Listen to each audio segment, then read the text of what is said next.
That day is a day that will always be etched in my memory, as well as all my guys that were there in the woods and people representing different agencies. It's just a day that none of us will ever forget. It was a manhunt progress that they were looking for somebody involved in potential couple murders and a couple of the hit and runs. Just immediately behind where we were to our backs, if you will, to the north and northwest, Pisgah National Forest. And if this guy had gotten in there, there's no way we could get in there to set a perimeter, and he had tens of thousands of acres. And it started with one dog team with Morgan Police Department, and they had several other people on the team, and they said, we will take one track and you wait on Jason Crisp and his dog, and you guys team up with him.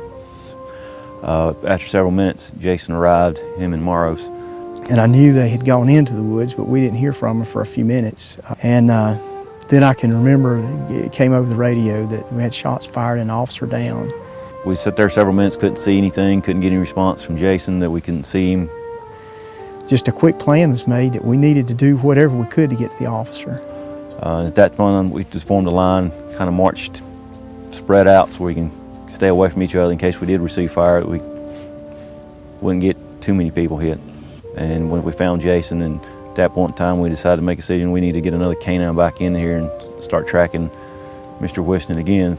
When it came time to enter the woods, I think every one of us to a person charged into the woods the first 10 or 15 yards and then slowed down to a slow, very slow walk.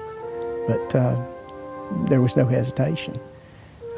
They encountered Mr. Whiston kind of sitting halfway on the hillside overlooking the roadway, and they told him to show us some hands. And at that point in time, they saw he brought his gun, and that was it. At that point, they returned fire.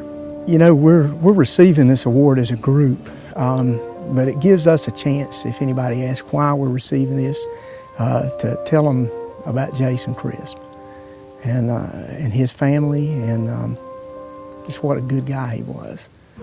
You know, old Jason was the one here taking care of your family when you were in the woods and making sure that you had a good time and enjoyed it and got back out safely. So I think over the years, when we look back on today and the award, it'll give us a chance to talk about Jason.